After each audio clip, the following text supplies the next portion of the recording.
அடுத்தது தேம்பாவணி என்ற செய்தி பகுதியை பார்க்கலாம். தேம்பாவணி தேம்பாவணி அப்படிங்கிற நூலை எழுதியவர் யார் அப்படின்னா ஆசிரியர் வீரமாமுனிவர்.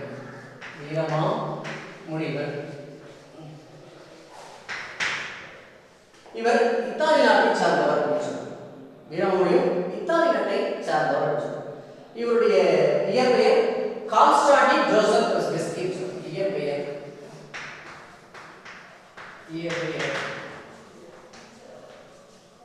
Constantine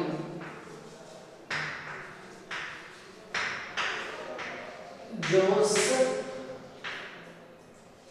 Beschi. வீரமாமுனிய இயற்பெயர் என்ன அப்படின்னா கான்ஸ்டாண்டின் ஜோசப் பெஸ்கி. இதை என்ன சொல்றாங்க நம்முடைய பாடத்துல கான்ஸ் டான்ஸ் ஜோசப் பெஸ்கி அப்படின்னு சொல்றாங்க. கான்ஸ் சுருக்கி இது நம்ம நீட்டி எழுதுறோம். அந்த சகல வரலாறுல எப்படின்னா கான்ஸ் டான்ஸ் ஜோசப் பெஸ்கி அப்படின்னு சொல்லுவாங்க. அது முழு பேர் தான் கான்ஸ்டாண்டின் ஜோசப் பெஸ்கி. என்னுடைய அந்த எழுத்து வழியாக தான் கான்ஸ் டான்ஸ் ஜோசப் பெஸ்கி. இவர் தான் நம்முடைய தமிழ் இலக்கியத்திலே ஒரு பெரிய மாற்றத்தை ஏற்படுத்தினார். தமிழ் இலக்கியத்திலேயே ஒரு பெரிய மாற்றத்தை ஏற்படுத்தினார். என்ன மாற்றத்தை ஏற்படுத்தினார் அப்படின்னு சொன்னா இவர் இயற்றிய நூல்கள் அப்படின்னு சொன்னா சிறுகதை, மொழிபெயர்ப்பு, நாவல்கள் என்று பல்வேறு வகையான துறைகளை தொடாத துறைகளே கிடையாது அப்படின்னு சொல்லுவாங்க. அதுல இவர் நமக்கு தமிழ்ல தொண்ணூறு விளக்கம் அப்படிங்கிற இலக்கண நூல். தேம்பாவணி, சதுர அகராதி, வேதிய ஒழுக்கம்,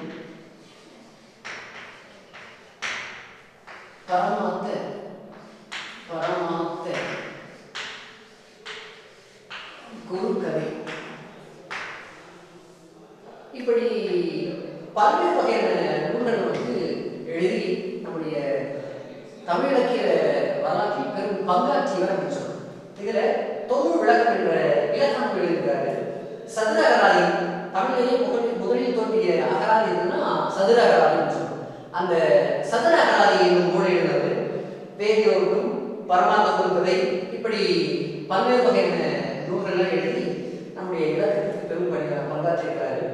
அதுல இதனுடைய ஆசிரியர் பற்றி குறிப்பிட்டு வீரமாமுனிவருடைய ஆசிரியர் பற்றி குறிப்பு அப்படின்னு சொல்லி பார்த்தீங்கன்னா வீரமாமுனிவர் இத்தாலி நாட்டை சார்ந்தவர். இவர் இயற்பெயர் கான்ஸ்டாண்டின் ஜோசப் பெஸ்கி, அதாவது கான்ஸ் டான்ஸ் ஜோசப் பெஸ்கி. இவர் இயற்றிய நூல்கள் இலக்கிய பங்களிப்பு அப்படின்னு சொல்லிச்சுன்னா தொண்ணூறு விளக்கம், இந்த இலக்கண நூல், சதுரகராதி, வேதிய ஒழுக்கம், பரமாத்த குருக்கதை, இந்த பல்வேறு நூல்கள்லாம் எழுதியிருக்காரு. அடுத்ததான் பார்த்தீங்கன்னா இவருடைய காலம் அப்படின்னு பார்த்தீங்கன்னா கிபி 17ஆம் நூற்றாண்டு. கிபி 17 இவருடைய காலம் கிபி 17ஆம் நூற்றாண்டு அப்படின்னு சொல்றோம். அடுத்தது பார்த்தீங்கன்னா தேம்பாவணி அப்படின்னு சொல்றோம். தேம்பாவணி எப்படி நூல் குறிப்பு அப்படின்னு சொல்லி பார்த்தீங்கன்னா எப்படி பிரிக்கலாம் அப்படின்னா தேம்பாவணி இது எப்படி பிரிக்கலாம்? தேம்பா உடல் அணி. தேம்பா உடல் அணி சொன்னா தேம்பா அணினா தேம்பா என்றால் வாடாத மாலை என்று பொருள். தேம்பா உடல் அணி என்று வாடாத மாலை என்று பொருள். இத தேன் உடல் பா உடல் அணி என பிரித்தால் தேன் போன்ற பாக்களை அணியாக கொண்ட நூல் என்று பொருள். தேம்பாவணி பொருள் விளக்கம் தருக அப்படின்னு 2 மார்க்ஸ் கண்டிப்பா கேட்பாங்க. தேம்பாவணி பொருள் விளக்கம் தருக இல்ல குறிப்பு தருக அப்படின்னு சொன்னா மறந்துடுவாங்க. தேம்பா உடல் அணி என பிரித்தால் வாடாத மாலை என்றும், தேன் உடல் பா உடல் அணி என பிரித்தால் தேன் போன்ற பாக்களை அணியாக கொண்ட நூல் என்று பொருள். இது தேம்பாவணியை பற்றிய குறிப்புகள்.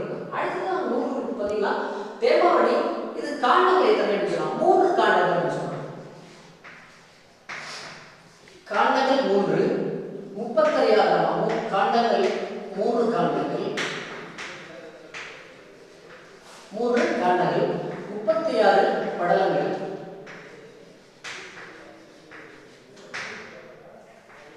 3615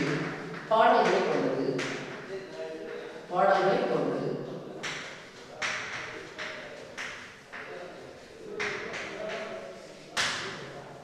அப்போ தேமாவை குறிப்புடைய தேமாவுடல் அணியின பிடித்தால் வாடாத மாலையிலும் தேன்குடல் பாகுடல் அணியின பிடித்தால் தேன் போன்ற இனிய பாக்களை அணியாக கொண்டிருக்கிறோம். இது தேமாவளி 3 காலங்களை உடையது, 3 கணங்களை உடையது, 36 படங்களை உடையது, 3615 பாடல்களை உள்ளடக்கியதாக அமைந்திருக்கு.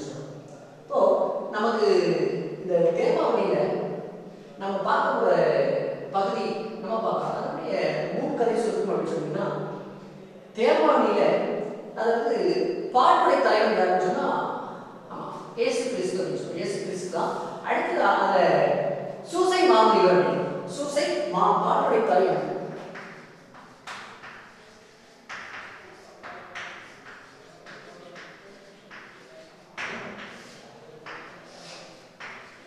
சூசை மாமுனிவர் சூசையப்பர், யோசேப்பு என்று சொல்லுவாங்க. சூசையப்பர் என்று சொல்லக்கூடிய யோசேப்பு அப்படின்னு சொல்லுவாங்க. அவர் பாட்டுடைய தலைவர். இப்போ இயேசு கிறிஸ்து பிறப்பதற்கு முன்பாகவே இயேசு கிறிஸ்து பிறப்பதற்கு முன்பாகவே முன் தோன்றியவர் யாருன்னு சொன்னா திருமுழுக்கு யோவான். திருமுழுக்கு யோவான் அப்படின்னு சொல்லுவாங்க. திருமுழுக்கு யோவான என்னன்னு சொல்வார் அப்படின்னு சொல்லி சொன்னா அருகாமல் என்ற பெயரிட்டார். திருமுழுக்கு யோவான் அவர்தான் இயேசு கிறிஸ்து இந்த உலகில் தோன்றுவதை அறிவித்தவர், முன்பாக அறிவித்தவர் யாருன்னு சொன்னா திருமுழுக்கு யோவான். அவருடைய வேறு பேர் தான் அருகப்படின வீரமாமுனியை சுற்றியுள்ளார். நம்ம தேமாவளி காப்பியத்தில் அவருக்கு சுற்றியுள்ள பெயர் கருணையன். அப்போ அந்த இப்போ நமக்கு இந்த அவர் பாடமாக வந்த பகுதி தான் இதான். இப்போ கருணையன் அவருடைய தாயும் கானகத்தில் வாழ்கிறார்கள்.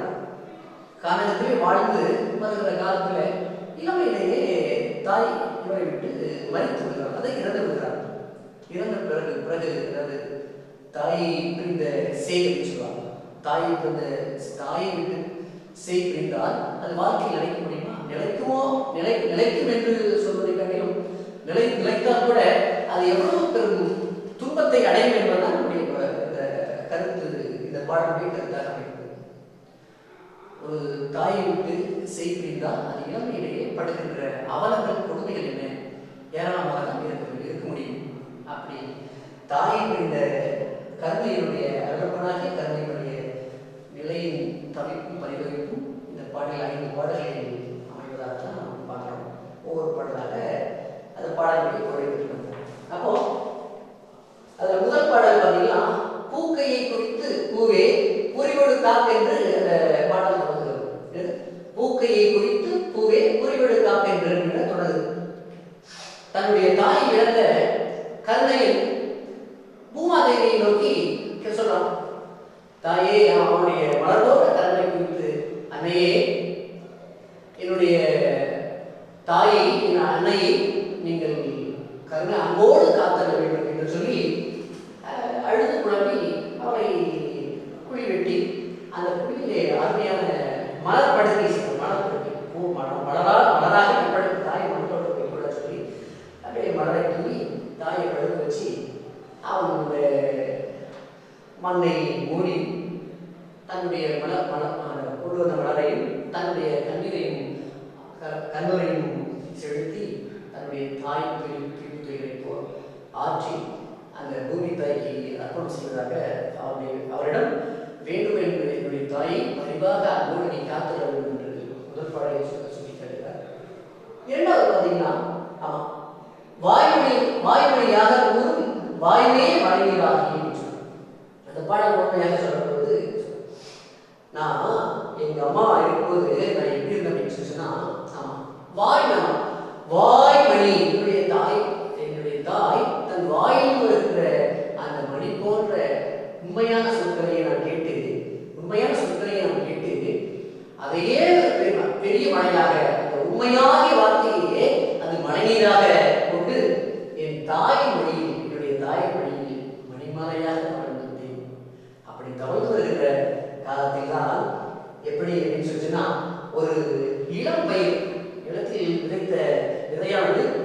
அது மழையின் காரணத்தால் அருமையாக செழித்து வளர்கிறது.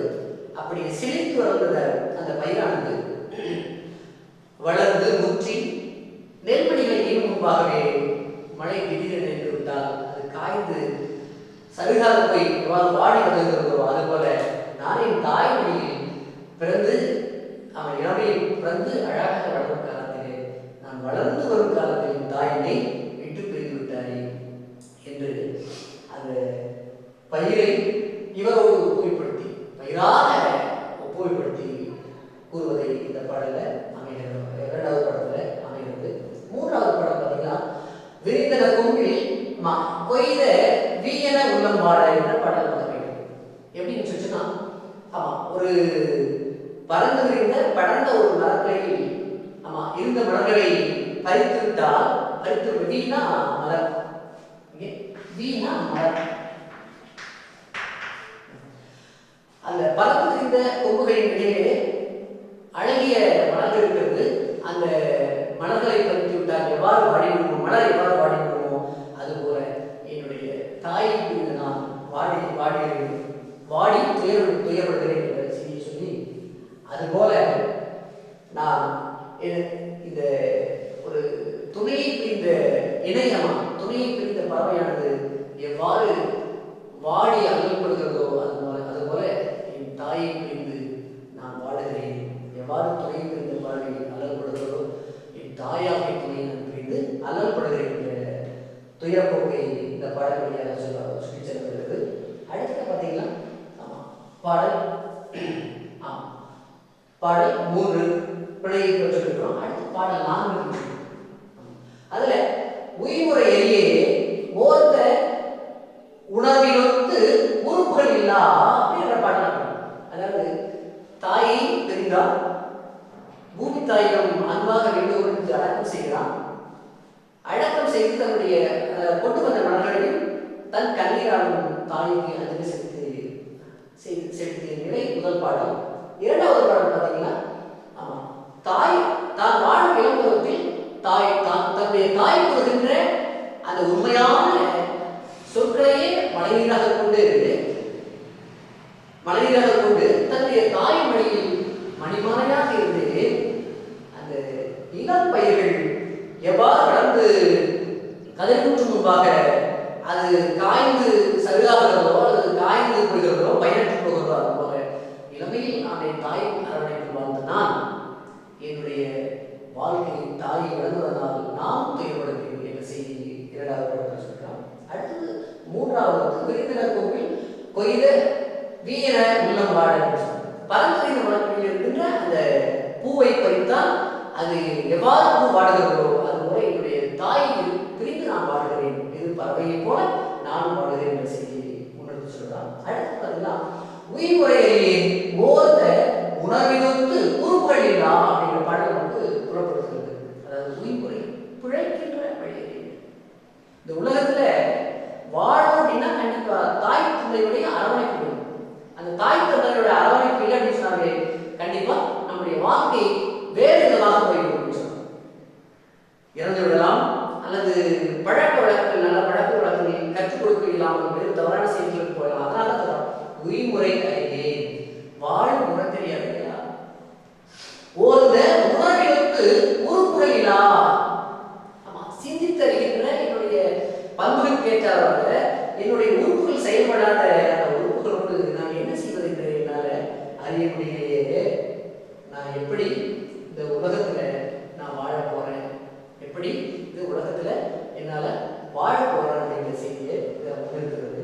அடுத்து பாடல் 5 அடுத்து பார்த்தீங்கன்னா இது படப்படம் தவமணி வடக்கையில் போல் நல்ல படலை கூட்டும் தவமணி மாமன் சொன்ன தன்னிசைக்கு இசைகள் பாட துவமணி மரங்கள் தோறும் துணரணி சுமைகள் தோறும் உவமணி காணும் என்று ஒலித்து அழுவ போகிறேன். நவமணி விளக்கையில் எப்படி நவமணி 9 வகையான மணிகள் பேசலாம். இந்த மணிகள் நான் 9 வகையான மணிகள் புஷ்பராக சொல்லக்கூடிய அந்த 9 வகையான மணிகள் சொல்லும். அந்த மணிகள் மணிகளோடு வழக்கையில் போல் நல்லறப்படலை, நல்ல அறங்களையே முழுமையாக பெற்றுள்ள அந்த கருணையின் இவ்வாறு பல்வேறு செய்திகளை தாயை மனிதனால் ஏற்பட்ட பாதிப்புகள். அடுத்ததாக பார்த்தீங்கன்னா அவன் இரண்டாவது தாயை மனிதர்களை, இரண்டாவது இளப்பயிரை தாயை விட்டதனால் அவன் எப்படி பாதிக்கப்படுகிறான், இளம்பயிர் வாழ்வது போல தாயை விட்டதனால் இவன் பாதிக்கப்படுகிறான் செய்தி. அடுத்ததாக மூன்றாவது ஒரு பிணையை விட்ட பறவை எவ்வாறு துயர்படுகிறதோ அந்த நிலை. இப்படி நாலாவது தான் வாழும் முறையறியே. அடுத்ததாக பார்த்தீங்கன்னா இந்த உடலில் இருந்து அறிவு பொருந்தாத இந்த உறுப்புகளை வைத்து நான் என்ன செய்ய முடியும், எனக்கு உண்ணுகின்ற முறை தெரியாது, சாப்பிட முடியல, நான் எப்படி போய் சாப்பிடுறது, என்ன பண்ணுறதுன்னு தெரியல. இப்படி பல்வேறு துன்பங்களை எல்லாம் பெற்று நான் ஒரு வழுக்கும் நிலத்தில் நான் கிடக்கின்றேன், நான் வாழ்வில் கரையேறுவது எப்படி என்று சொல்லி நாலாவது ஆலோசனம். அடுத்து இப்படி பல்வேறு வகை செய்தியெல்லாம் ஆலோசனம். நம்ம ஒவ்வொரு வகையான மணிகள் படுத்த நிலையில நல்ல படலை கொடுக்கும் நல்ல அறங்களையே தன்னுடைய அணியாக கூட்டிக் கொண்டிருக்கின்ற கருணையன் இவ்வாறு பல்வேறு வகையில சொல்லிட்டு இருந்தான்.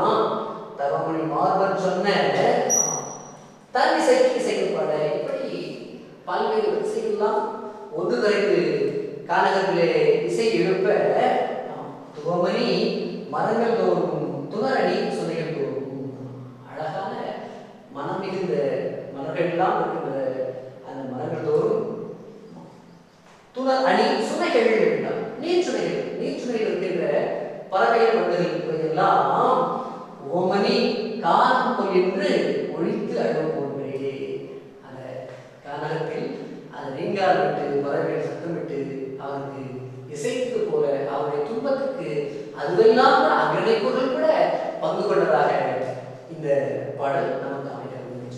எனவே இந்த தேமாவதி என்ற பாடல் முன்குறிப்பு, ஆசிரியர் குறிப்பு, அவருக்கு இயற்றிய நூல்கள் அப்படின்னு பார்த்தோம். அடுத்து இவருடைய இந்த உலகத்தில் இயேசு பெருமான் தோன்றுவதற்கு முன்பாகவே இந்த உலகத்தில் தோன்றியவர் யாருன்னு சொன்னால் திருமுழுக்கு யோவான் சொல்றோம். அவர் பெயர் அருளப்பன். அவருடைய அருளப்பன் என்பதைதான் நம்முடைய காப்பியத்தில் தேர்மொழி பெற்றவங்க கருணையும் அப்படின்னு சொல்றோம். கருணையும் அவருடைய தாய் அன்னையும் தாண்டி வாழ்ந்து தன்னை தாய் விட்ட இந்த சேயாகி இருக்கின்ற அருளப்பன் எவ்வளவு துயர்படுகிறார் என்ற செய்தியை மையமாக கொண்டதுதான் இந்த தேம்பாவளி. இதில் நம்ம வினாவிடையே கேட்பாங்க, தேம்பாவளி பொருள் விளக்கத்திற்கு அல்லது வீரமாமுனியர் குறிப்பு வரைக செய்தியை நாம் சொல்லியிருக்கோம், ஒன்றா சொல்லியிருக்கோம். வீரமாமுனியர் இத்தாலியில் வந்தவர். இவருடைய இயற்பெயர் கான்ஸ்டாண்டின் க்ரோசோவ்ஸ்கி. இவர் இயற்றிய நூல்கள் தொண்ணூறு விளக்கம், சிறகாதி, வேதிய ஒழுக்கம், பரமாத்து கொடுப்பதை என்று பல நூல்கள் இருக்கிறார். காலம் 17ஆம் நூற்றாண்டுன்னு சொல்லியிருக்கோம். இவருடைய ஆசிரியர். அடுத்ததாக தேமாவளியில் காணொலி எண்ணிக்கை, படல்கள் எண்ணிக்கை, பாடல்கள் எண்ணிக்கை இதெல்லாம் கேட்போம். இதுவெல்லாம் இதுதான் முக்கியமாக இருக்கும். 3 காண்டங்கள், 36 படல்கள், 3060 பாடல்கள் அப்படின்னு சொல்லுவாங்க. அடுத்து பார்த்தீங்கன்னா தேமாவளி ஒரு விளக்கம் சொல்லுவாங்க. தேம்பாவளி எப்படி பிடிக்கலாம், இந்த வகையை பிடிக்கலாம்னு சொல்லுவாங்க. இதுதான் தேம்பாவளி என்ற கவிதை தொகுப்பினுடைய விளக்கங்கள் அப்படின்னு சொல்லுவாங்க. இதில் அடுத்ததாக பார்த்தீங்கன்னா இலக்கண குறிப்பு பார்த்தீங்கன்னா இதில் இன்னொரு பெட்டிச்சை லேகனம் கொடுத்துருப்பான். அதுதான் வெளிப்பாடு எது இருந்துச்சுன்னா இஸ்மத் சன்னியாசின்னு சொல்லுவாங்க. அப்போ எப்படின்னா வீரமாமுனிகள் திருச்சி அந்த முகமதிய மன்னருடைய பேர் சந்தா சாஹிப் அப்படின்னு சொல்லுவாங்க. முகமதியுடைய மன்னர் பேர் என்ன, சந்தா சாஹிப். அவர்கிட்ட அவருடைய அந்த உருது மொழியை கற்பதற்காகவே அவர் முழுமையாக ஒரு முகமதிய மாற்றிக்கொண்டு 2 மாதங்களிலேயே அவருடைய உருது மொழியை கற்றுக்கிட்டார். நீங்க பார்த்தீங்கன்னா அதான் சொல்லுவோம், பொதுவாக மனிதனுக்கு எது வேண்டும் அப்படின்னு சொன்னா முயற்சி வேண்டும், முயற்சிக்குரிய பயிற்சி வேண்டும் அப்படின்னு சொன்னாங்க. அந்த முயற்சி இருந்தது, அந்த பயிற்சி இருந்தது. அதனால தான் 2 மாதத்திலே உருது மொழியை அவருக்கு கற்றுக்கொள்ள முடியும். இப்படி அவருடைய தோற்றத்தின் வீரமாவுடைய தோற்றத்தின் எளிமையும் அவருடைய அறிவையும் கண்டு மெச்சிய யாரு, சந்தா சாஹிப் என்ற ஆசிரியர் என்ன சொல்றாரு அப்படின்னு சொல்லி அவர் பேர் இஸ்மத் சன்னியாசி சொல்றாங்க. இஸ்மத் சன்னியாசி சொல்றாங்க. அந்த இஸ்மத் அப்படின்னு சொன்னாவே நல்ல தூய துறவி, சன்னியாசினா துறவி, தூய துறவி அப்படின்னு சொல்லி போடுறாங்க. இதை கண்டிப்பா கேட்பாங்க. சன்னியாசி என்று அழைக்கப்படுவர் யார்? இது யாரால் அழைக்கப்படுகிறார்? இஸ்மத் சன்னியாசி என்பது வீரமாமுனிவருக்கு சந்தா சாஹிப் அளித்த புனைப்பெயர். அவருடைய பண்புகளை மெச்சி அளித்த புனைப்பெயர். இந்த கதைக்கலாம். இஸ்மத் சன்னியாசி என்பது டேஷ் மொழிச்சொல், பாரசீக மொழிச்சொல், பாரசீக மொழிச்சொல் ஆகும்.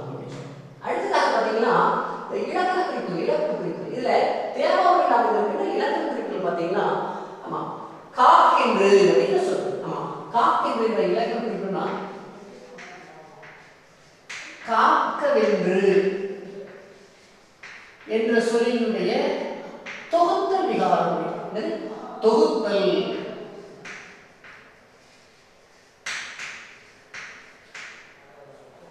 காக்கென்று என்பது அதனுடைய நீட்சி அப்படின்னா காக்கவென்று சொல்லினுடைய தொகுத்தல், தொகுத்து சொல்வது. அதனால தொகுத்தல் விகாரம் அப்படின்னு சொல்றோம். தொகுத்தல் விகாரம், தொகுத்தல் விகாரம். அடுத்தது பார்த்தீங்கன்னா ரெண்டாவது கணீர் அப்படின்னு சொல்றோம். கண்ணீர் அப்படின்றது ஆக்சுவலா அந்த உண்மை என்ன சொல்லலாம்? கண்ணீர் கண்ணீர் என்பதனுடைய இடைக்குறை. போடுறேன் இடைக்குறை, இடை குறை, குறை இடைக்குறை. அடுத்து பார்த்தீங்கன்னா மூன்று சொற்கள் காய்மொழி, காய்மொழி, உயிர்முறை, கைமுறை. இந்த காய்முறை, காய்மொழி, காய்மொழி, காய்மொழி, காய்மொழி அப்படின்னு சொல்லலாம். முக்காலம் பொருந்தி இருந்தா அதை நம்ம வினைத்தொகை சொல்றோம். உயிர்முறை, உயிர்த்த முறை, உயிர்க்கும் முறை, உயிர்க்கின்ற முறை, பிழைக்கும் முறை, பிழைக்கின்ற முறை, பிழைத்த முறை, மூன்று முறைகளை அறியலாமா? இதுல வினைத்தொகை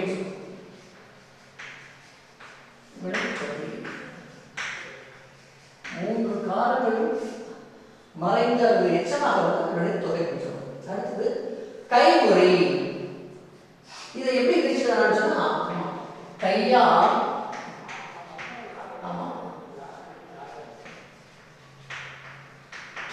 செய்யப்பட்ட முறை. கையால் என்ன கையால் செய்யப்பட்ட முறை?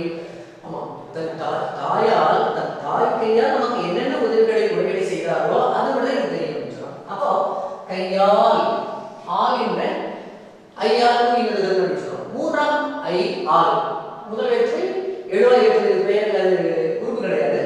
அது ஐ இரண்டாம் வேற்றுமை, ஆல் மூன்றாம் வேற்றுமை. அப்போ மூன்றாம் வேற்றுமை இந்த சொல்லை விரித்தெழுதும் போது கையால் செய்யப்பட்ட, கையால் செய்யப்பட்ட முறை சொல்றோம். அப்போ இது சொற்களுக்கிடையே ஆல் என்ற வேற்றுமை மட்டும் மறைந்து வந்தால் அது வேற்றுமை தொகை.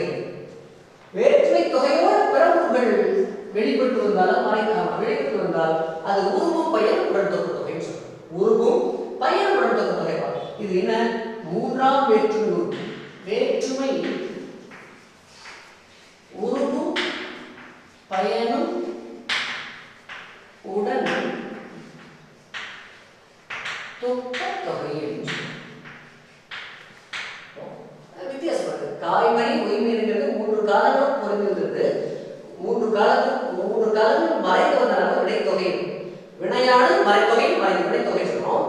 கைமுறை என்பதை பிரிச்சுதான் கையால் செய்யப்பட்ட முறை, தாயால் செய்து கொடுக்கப்பட்ட முறை செயல்கள். அதனால ஆல் என்பது மூன்றாம் வேற்றுமை, அதோட பிறப்புகள் செய்யப்பட்ட முறை, இந்த பிறப்புகள் மறைந்ததால் உருவும் பயன் உடன்தொகு தொகை அப்படின்னு சொல்றோம். அடுத்து பாத்தீங்கன்னா அரியே சொல். அரியே அப்படிங்கிற சொல். இந்த அரியங்கிற சொல்ல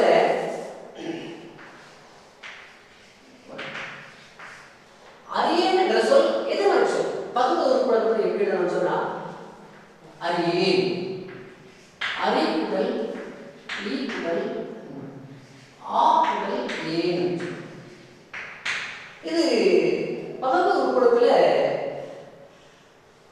பகுதி உறுப்புகள் வந்து 6 வகைப்படும் சொல்றோம். பகுதி, விகுதி, இடைநிலை, பகுதி, விகுதி, இடைநிலை, சந்தி, சாரி, விகாரம். பகுதி, விகுதி, இடைநிலை, சந்தி, சாரி, விகாரம் 6 வகைப்படும் சொல்றோம். ஒரு சொல்லுல 6 உறுப்புகள் வரும் அப்படின்னா வரலாம், வராம போகலாம். ஆனால் 3 உறுப்புகள் கண்டிப்பாக வரும். இதுல எதிர்மறை சொல், உடன்பட சொல்ல எதிர்மறை. எதிர்முறையில வந்து பாத்தீங்கன்னா எதிர்முறை இடைநிலை 3 இருக்கு. அல், இல், ஆ. அல், இல், ஆ. இந்த அல்ங்கிறது இந்த அல், அப்படிங்கிற இந்த ரெண்டு இடைநிலைகளும் நமக்கு டைரக்டா ஒரு சொல்ல பிரிக்கும் போதே பகுதி பிரிச்ச உடனே மெய்யெழுத்து மெய்யெழுத்து பிரிக்கிறோம். அது மெய்யெழுத்து அடுத்து உயிர் எழுத்துனா உயிரை டைரக்டா பிரிச்சு எழுதுறோம். ஆனா இந்த எதிர்மறை இடைநிலையாக வருகிற ஆய்வு எதிர்மறை நிலை எப்படி வரும்னு சொன்னா மறைந்து வரும்.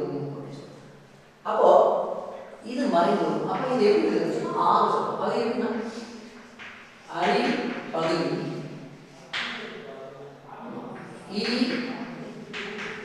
உடம்படு மெய் சந்தி ஆ எதிர்மறை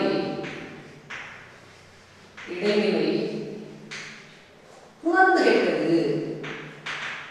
உணர்ந்து கேட்டது ஏன் அப்படின்னா இந்த ஐங்கிற எதிர்மறை டைரக்டா இருக்கும், இந்த ஆங்கிற எதிர்மறை இருக்கும்.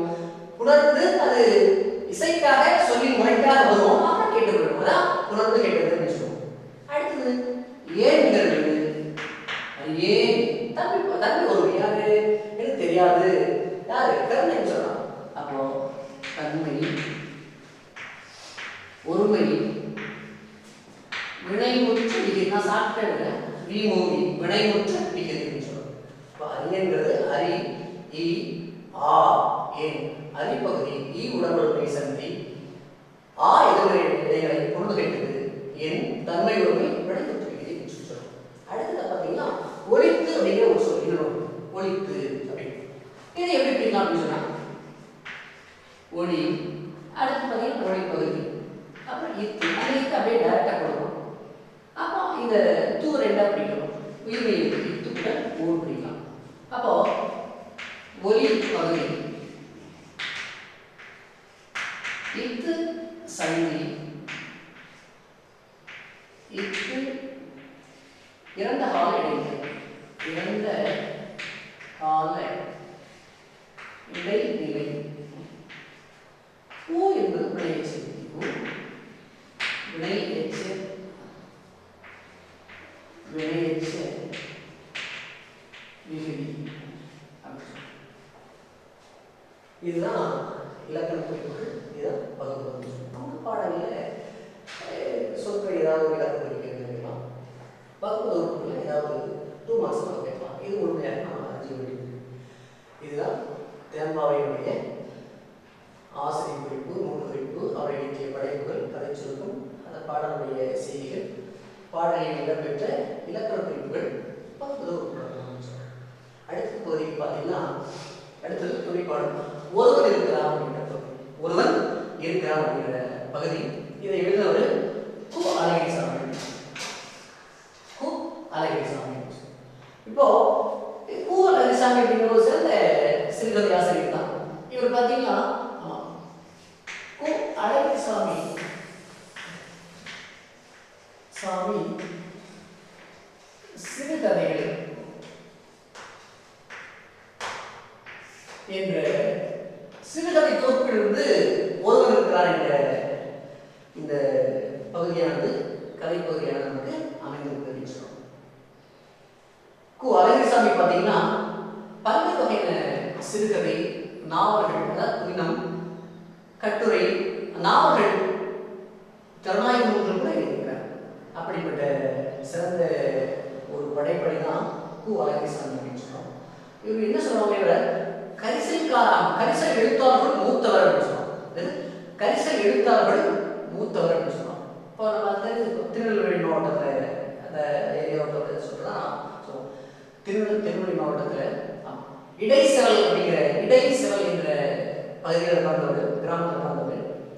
சிறந்த ஒரு ஆர்வமிக்கவர். சிறுகதை, நாவல்கள், கட்டுரைகள், ஜனநாயக பல்வேறு வகையில் ஆர்வமிக்கவர் தான் இவர். அது மட்டும் கிடையாது, இவருடைய அதாவது கி ராஜநாராயணன் என்ற சிறுகதை எழுத்துறையில் மிகவும் பிரசித்தி பெற்றவர். இவருக்கு பின் சமகால எழுத்தாளராக இருந்தவர்.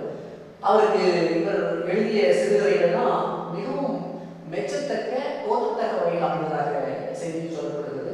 அப்படிப்பட்ட சிறுகதை எழுதி சமூகத்தில் ஒரு பெரும் சகாப்தத்தை ஏற்படுத்தியவர் தான் கு அழகிரிசாமி. அவர் சமீபத்தில் அவர் இதழில் பணியாற்றி பிறகு இவர் சமூகத்துக்காக அவர் என்ன சொல்லுவாங்க அப்படின்னு சொன்னால், அந்த செய்தியை சொல்வதற்கு முன்பாக இவருடைய பங்களிப்பு சொல்லுகிற போது பார்த்தீங்கன்னா, அது என்ன ஆசிரியர் பணி, அதாவது படைப்பு பணி, ஆசிரியர் பணியை தொடர்ந்து படைப்பு பணியில் ஈடுபட்டவர் அப்படின்னு சொல்லுவாங்க. ஆசிரியர் பணியை தொடர்ந்து படைப்பு மிகுதியாக ஈடுபட்டு சமூகத்துக்காக தன்னுடைய முற்போக்கு சிந்தனைகளால் சமூகத்தின் மேம்பாடு அடைய வேண்டும் என்று படைப்பு பணியில் உறுதியாக தன்னை அர்ப்பணித்துக் கொண்டவராக கருதப்படுவார். இவர் மலேசியாவில் கூட இவர் இதழ் பெரிய சிறந்த இதழ்கள் பல்வேறு இதழ்களில் பணியாற்றிருக்கிறாரு. அந்த இதழ்களை பணியாற்றி அப்புறம் மலேசியா போன்ற நாடுகளுக்கு செல்லும்போது கூட இவருடைய படைப்பு பணி தொடர்ந்தது. அங்கே அந்த படைப்பாளர்களுக்கு படைப்பு பயிற்சிகள் கூட கொடுத்துருக்காங்க. அது வளரும் படைப்பாளர்களுக்கு சிறந்த படைப்பு பயிற்சிகள் கூட கொடுத்ததாக செய்தி சொல்லப்படுகிறது. அப்படிப்பட்ட அரும்பெரும் நிலைகளை சொன்னவர் தான், சுற்றி சென்றவர் தான் ஒருவர் இருக்கிறார் என்ற அந்த அலங்கேசனுடைய அவருடைய வாழ்க்கை குறிப்புகள். இதில் நம்ம ஒருவர் இருக்கிறார் என்ற கதையில் பவனியில் இருக்கிற கதை மாணவர்கள் யாராவது சொன்னால் குப்புசாமி, வீரப்பன், தங்கவேலு, கட்டை தொட்டி ஆர்வம் இந்த கதை மாணவர்கள் பங்கு பெறுவார்கள்.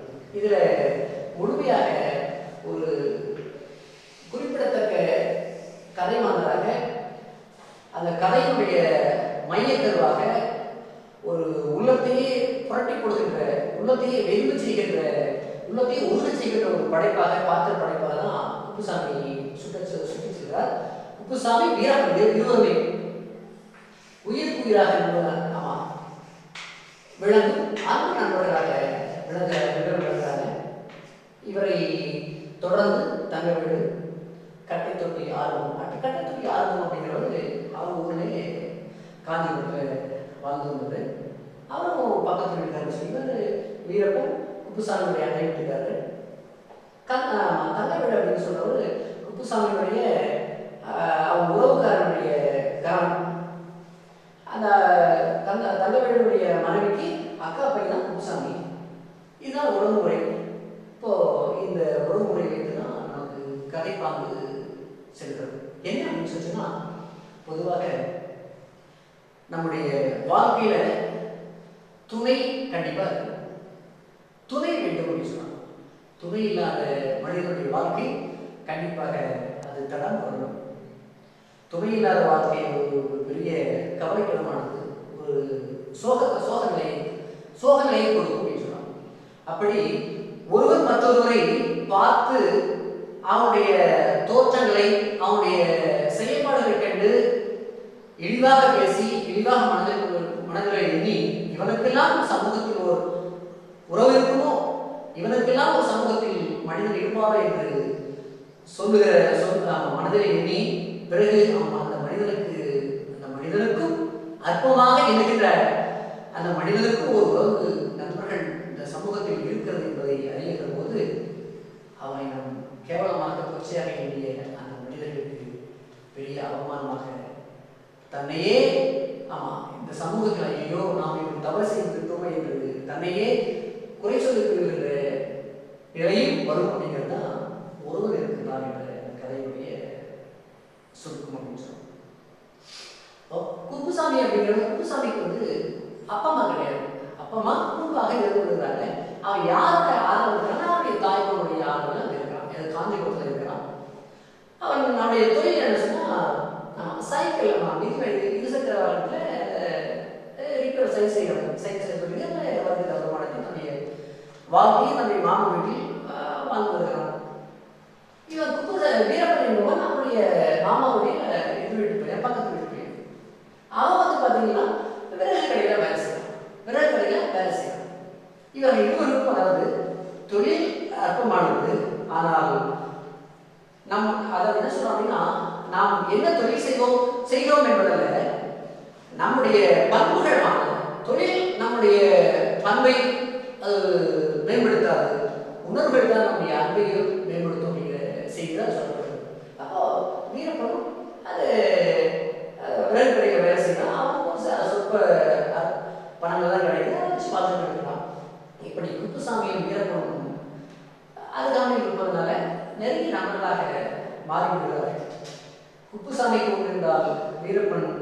தன்னிடம் இருக்கின்ற அல்லது தன்னிடம் இல்லாமல் இருந்தால் கூட மற்றவர்களிடம் கடன் வாங்கி கொடுக்கக்கூடிய ஒரு சிறந்த நண்பனாக விளங்குகிறான். இப்படி போய் கொண்டிருக்கும் போது தான் குப்புசாமிக்கு உடல்நலக்குறைவு ஏற்படுகிறது. ஏற்படுகிற போது அவங்க மாமா தாய்மா உடல்நலக்குறைவு வரும்போது வேலை செய்ய முடியல, வீட்டில் இருக்கிறோம். இப்படி இருந்து நீ போடா அப்படின்னு சொல்லி விரட்டி அடிச்சிடறோம். யாரு தாய்மாவும் விரட்டி அடிச்சிடாரு. இப்போ என்ன பண்ணான்னா குப்புசாமி வயிற்று வலி, பெரிய அவனால் பணி செய்ய முடியல, வேலைக்கு போக முடியல. சரி இவன் நினைக்கிறான். அப்புறம் தான் சென்னையில் அவங்க தங்கவேலு அப்படிங்கிற அவருடைய உறவனுடைய கணவர் தங்கவேலுடைய வீட்டுக்கு புறப்படும் போது சென்னைக்கு போய் அறிஞ்சிடறான். போகும்போது தான் அவனுடைய தோற்றத்தை தங்கவேலுடைய பக்கத்து அண்டை வீட்டுக்காரர் பார்க்குறாரு. இவன் அதை சொல்கிறான், உடம்புக்கு இதாக இருக்கலாம், ஆடைகள் தான் அழுக்கு படிந்த ஆடைகள், அது ஒரு புத்தாண்டு இல்லாத ஒரு புத்தாண்டு கூட கிடையாது, எல்லாமே ஓப்பனாக இருக்கு. அப்படிப்பட்ட ஒரு இளைஞனாக 25 வயது மதிக்கக்கூடிய இளைஞன் இருக்கிறான். இவனுடைய தலையெல்லாம் பார்த்தீங்கன்னா எண்ணெய் தேய்க்காத தலை, பறக்கப்பட்டியா அப்படியே முடி வளர்ந்து நடக்கிறது. இவனுடைய தோற்றத்தை பார்த்த உடனேயே அவனுடைய தங்கவனுடைய எதிர்த்து விட்டுக்காரு. இவனை பார்க்கவே சைக்கிள் இப்படி ஒரு ஜென்மம் இவனே இங்கே வந்துருக்கான் அப்படின்னு சொல்லிட்டு அவருடைய பணியிலிருந்து வீட்டுக்கு வர்றாரு. வீட்டுக்கு வந்தோடனே யார் நீ எங்கே எதுக்கு வந்த அப்படின்னு சொல்லி கேட்கும்போது தான் சொல்லும்போது தங்கவேலு வீட்டுக்கு வந்திருக்கிறார் அப்படின்னு சொன்னான். தங்கவேலா அவர் என்னோட வீட்டுக்கு பக்கத்தில் அந்த அண்டை வீடு தானே அப்படின்னு சொல்லிட்டு அப்புறம் தான் அவன் வீட்டுக்கு போகிறான். அவன் மாமா தங்கவேலு வராரு. வந்த உடனே இவனை பார்த்த உடனே அவரை விட கடுகெடுப்பாங்க. யாரு? தங்கவேலுடைய அண்டை வீட்டுக்காரனோட இவர் கடுகெடுப்பாங்க. இவர் மட்டுமல்ல, அவருடைய மனைவி அப்படின்னாங்க. அப்புறம் அந்த இரவாகுது. அவங்க தங்கவேலுடைய குழந்தைகள் எல்லாருக்கும் 4 குழந்தைகள் 4 பேர் இருக்கிறாங்க. அப்போ என் வீட்டிலே தங்க வைக்க முடியாது. அப்போ இரவு மாலையில் இரவு உணவு கொடுத்து கிழிந்த ஆடை, கிழிந்த தலையினை, ஒரு கிழிந்த அழுக்கான தலையினை, கிழிந்த பெட்ஷீட் இதையெல்லாம் கொடுத்து அவர்கிட்ட கூட்டிட்டு வர்றாரு. யாரு? தங்கவேலு. நாங்கள் வீட்டில் உட்கார படிக்கிற இடம் இல்லை. அப்போது அந்த வரண்டான்னு சொல்ல முடியா, அந்த சிமெண்ட் தலையில் அழைச்சிட்டு பக்கமாக படுக்க வைக்கிறார். இதை யாரு? தங்கவேலு வீட்டுடைய பக்கத்தில் இருக்கிற பார்க்குறாரு. அவன் எங்கே இருக்கிறான்னா அந்த தங்கவேலு எதிர் வீட்டினுடைய அந்த சென்னலுடைய முன்பாக படுக்கிற மாதிரி சென்னலுக்கு அருகாமல் படுக்கிறான். அப்போ படுக்கும்போது அவனுக்கு எப்படி தோணுது? நான் படுக்கிற மடியிலே படுக்கிற மாதிரி அவனுக்கு என்ன வருது? ஐயோ இவன் படுத்து ஏன்னா அவனுடைய தோற்றம் அப்படி இருந்துச்சு. தோற்றம் என்ன சொல்லுவாங்கன்னா, ஒரு மனிதனுடைய தோற்றத்தை இடைப்படக்கூடாது அப்படின்னு சொல்லுவான். வறுமையின் காரணத்தினால அல்லது உடல் உபாதை காரணத்தினால பலம் இல்லாதனால மனிதன் தன்னுடைய தோற்றத்தில் மாறுபாடுபடலாம். ஆனால் அதை வைத்து இடைபடுவது தவறை பின்பு சுட்டி காட்டுகிறார். பார்க்க உடனே சரி அதை இப்படி 5-6 நாட்கள் சாப்பிட்றது, அவங்க தினையில் படுத்துக்கிறது, இப்படியே காலம் போகுது. பிறகு தங்கவேலுடைய விசாரிக்கிறார். ஆமாம் என்னையா இவன் யார் இங்கே கொடுமையாக இருக்கிறான், என்னையா வீட்டில் பிள்ளைங்களுக்கு நோய் வாய்ப்பற்ற போது சொல்லும்போது தான் ஐயோ எனக்கு அப்படிதான் இருக்குது. அது என்னோட மனைவிக்கு அவங்க தங்கையோட அக்காவோட பையனா, எனக்கும் அப்படிதான் இருக்கு. என்னோட என் மனைவி கொஞ்சம் கூட விரட்டி விடலாம் அப்படிங்கிற மாதிரி தோணுதியா, என்ன பண்ணுறது அப்படின்னு சொல்லும்போது தான் 6 நாட்கள் கழித்து அடுத்த சனி ஞாயிற்றுக்கிழமை அரசு மருத்துவமனையில் போய் சேர்க்கிறாங்க. சேர்த்த உடனே சேர்த்து இப்படியே காலம் போகுது. அப்போதான் அந்த தங்கனுடைய எதிர்த்து வீட்டுக்காரன் இவன் மேலே கடுகடுப்பாக இருக்கான். அப்படி இருந்தாலும் ஏதாவது இன்னா செய்தாரை ஒருத்தர் அவர் நான் நினைவு செய்கிறார் அப்படின்னு சொல்லி சொல்கிறான். இன்னொன்று ஏசுவன் சொல்லும்போது ஒரு கணத்தில் அடைந்தால் மறுகிட்ட காட்டுன்னு சொல்கிறான். பகைவனை நேசி அப்படின்னு சொல்லுவார். அது மாதிரி இவன் மருத்துவமனைக்கு போகும்போது யாரு? குப்புசாமி தன்னை கொச்சையாக அல்லது அவமதிப்பதாக இருந்தால் கூட அந்த எதிர் வீட்டுக்காரங்க போயிட்டு ஐயா சரி வணக்கம் போயிட்டு வரீங்களா அப்படின்னு சொல்லி அவன் வணக்கம் சொல்ல, அதற்கு இவன் அது போலியாக சரிப்பா நீ நல்லபடியா குணமாகி வருவ சேர்ந்துவா அப்படின்னு சொல்லி சொன்னான். அந்த பொய்யாக சொல்லி அது பொய்யாக இருந்தால் கூட உண்மையிலேயே அந்த வார்த்தை அவன் வணங்கிய வணக்கம், அவன் திரும்பி அவன் போய் வருகிறேன் என்று சொல்லும்போது அவனுடைய உள்ளமே கொதித்து போய்விடும். அவனுடைய உள்ளமே எதையுமே ஆடி போகிறது. ஏனெனில் அதாவது நம்ம ஒருவனை அற்பமாக எண்ணுவன் இவங்க யாரு தங்கவேலுவும் இந்த எதிர்த்து வீட்டுக்காரமா 2 பேரும் பேசும்போது தங்கவேலு பேசும்போது நல்லா ஓப்பனாக பேசுறாரு. என்னையா இவன் இப்படி வந்தாலும் செஞ்சான், அதாவது இவனை மனம் பாதிக்கிறவனே பேசுறான். பேசினாலும் கூட அவன் காது கேட்கணுமே, வெளியே போயிட்டு அப்படின்னு முடிவு பண்ணுறான். அப்படி முடிவு செய்கின்ற அவன் 2 பேரும் முடிவு பண்ணும்போது கூட அவன் காது வைத்தால் கூட நம்முடைய நிலையை அறிந்து அந்த நிலைக்கு ஏற்ப அவன் நடந்து கொள்கின்றதை அறிந்து அந்த பக்கத்து வீட்டுக்காரே மனம் முடிவு பெறுகிறான். நாம் இப்படி பேசியும் நம்மிடம் இவன் விடைபெறுகிறானே அப்படின்ற ஒரு இவன் அந்த அற்பமாக எண்ணிய அவன் மீது குப்புசாமி மீது கரிசனம் ஏற்படுகிறது. அப்புறம் மருத்துவமனையில் போயிட்டு சிகிச்சை பெறலாம், ஆப்ரேஷன்லாம் பண்ணுறாங்க, அறுவை சிகிச்சை பண்ணுறாங்க, அறுவை சிகிச்சை பண்ணுறாங்க. அப்படின்னா இந்த பக்கத்து வீட்டுக்காரனுடைய மனைவி நல்லா அவன் போல இல்லாமல் கரிசனமாக இருக்காங்க. ஐயோ அவங்க ஏன் இப்படி பேசுறீங்க அப்படின்னு சொல்லி இவங்க மனைவி கூட அந்த பக்கத்து வீட்டு கணவன் மனைவி கூட வாய் வார்த்தை சண்டையெல்லாம் வந்திருக்கு. வாய் வார்த்தை சண்டை வந்து சரிப்போ அப்படின்னு நீ என்ன அவங்க பேசுற அப்படின்ற மாதிரி பேசிட்டு போயிருக்கிறார். அந்த செயல்கள் எல்லாம் ஒப்பிட்டு பார்க்கும்போது மனைவியின் கணவனும் என்னம்மா இப்படி வந்து அவன் பாதிக்கப்பட்டானே அப்படின்ற அந்த கரிசனம் அவன் மீது ஏற்படுகிறது. பிறகு எப்படி போயிட்டு இருக்கும்போது தான் ஒரு சில அடுத்த வாரத்திலே கட்டை தொட்டி ஆரம்பிக்கிற ஒரு நபர் வருகிறார். கட்டை தொட்டி ஆரம்பம் இவன் ஊருக்காரர், காஞ்சிபுரத்துக்காரர். இவன் வரலாம். அப்புறம் என்னங்க நீங்க குப்புசாமி இருக்கிறாரா அப்படின்னு சொல்லி குப்புசாமி இருக்கிறா அப்படின்னு சொல்லி பக்கத்து வீட்டுக்காரர் இருக்கிறாரு. குப்புசாமியா நீங்க யாரு அப்படின்னு சொல்றதா? குப்புசாமியோட ஊருக்காரர் தான். உடம்பு சரியான மருத்துவமனைக்காக அவங்க உறவுக்காரர் தகவல் கொடுத்தாரு.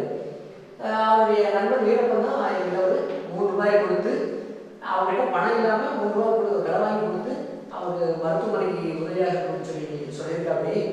அவர் இருந்தாருன்னா இருக்கிறார் அப்படின்னு சொன்னால் என்ன சொல்றார், அவர் இல்லை மருத்துவமனைக்கு போயிட்டாரு அப்படின்னு சொல்லும்போது அப்புறம் தான் சொல்லுவார், சரி சரி அவர் வந்தாருன்னா இந்த 3 ரூபாயும் கொஞ்சம் கொடுத்துறீங்களா?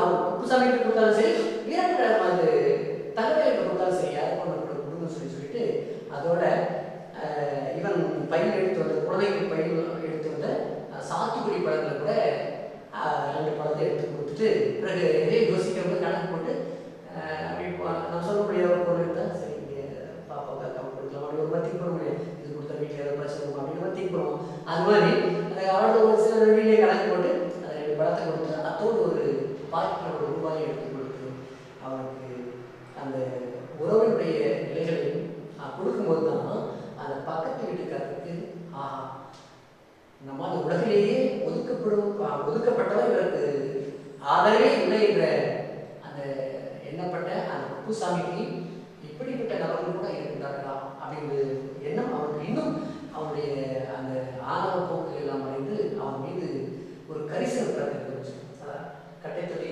ஆரம்பம் கொடுத்துட்டு அதோட ஒரு கடிதத்தை கொடுத்துட்டு போகிறான். இந்த கடிதத்தை தான் அவர்கிட்ட கொடுத்துருக்கேன், ஒன்று குப்புசாமி கிட்ட அல்லது தலைவர்கிட்ட கொடுத்துட்டு போக சொல்லி அவசர அவசரமாக அதை சென்றுவிடுறார். பிறகு நான் நேரம் இருக்கும்போது கண்டிப்பாக மருத்துவர்களை வந்து பார்க்குறேன்னு சொல்லி போயிடலாம். இப்படி கொடுத்த போது தான் அந்த கட்டை தொட்டி மூலம் ஆர்வம் கொடுத்த அந்த கடிதத்தை படிக்கும்போது தான் இன்னும் தூக்கி வாரிப்பட்டு அவனுடைய செய்திகளும் அவனுடைய அந்த நட்பு மீது வைத்து இருக்கின்ற முகநக நட்பு நெஞ்சித்து அழகாக நட்பு நட்பு அப்படின்னு சொன்னார். அது மாதிரி அவர்கள் அந்த உருவத்தையோ தோற்றத்தையும் பாராமல் நண்பர்கள் அப்படிங்கிற ஒரு நட்பு தன்மையின் விதமாக பழகிய பழக்கம் அந்த கடிதத்து வாயிலாக வருகிறது. சொன்னால் எழுதுகிறான் கடிதத்தில், நண்பா நீ மருத்துவமனைக்கு சென்றாயா, நீ எவ்வாறு நலமாக இருக்கின்றாயா, உன்னை காணாமல் எனக்கு உறக்கமே இல்லை, உன்னை காணாமல் எனக்கு உறக்கமே இல்லை, எனக்கு உறக்கமே கிடையாது. அதனால் நம்முடைய மாநகருக்கு சென்னைக்கு கட்டை தொட்டி முருகன் வருவதாக நான் அறிந்தேன். அதனால் நான் வேலை இல்லாமல் தான் இருக்கிறேன், வேலையிலிருந்து வீட்டில் தான் இருக்கிறேன்.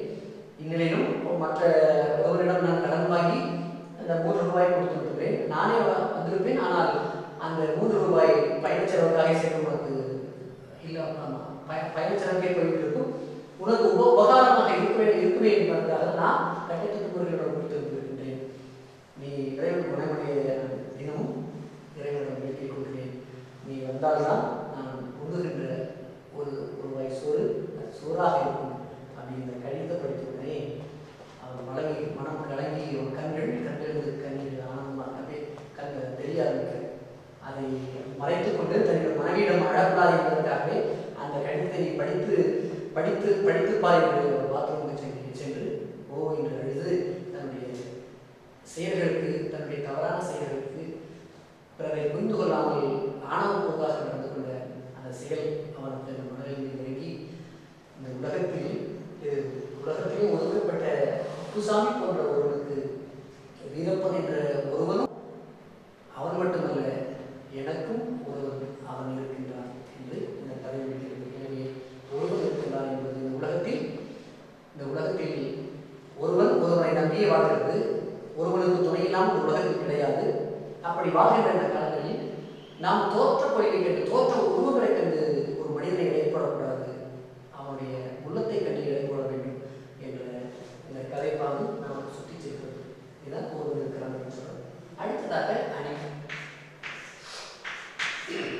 அணி என்ற சொல்லுக்கு அழகு என்று பொருள்.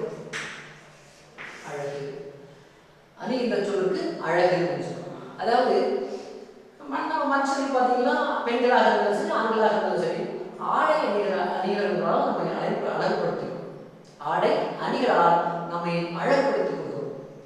அதுபோல செயலை எதனால் அழகுபடுத்துவது அப்படின்னா சொல்லாலும் பொருளாலும் அழகுபடுத்தலாம். சொல்லாலும் பொருளாலும் அழகுபடுத்துவது அணி.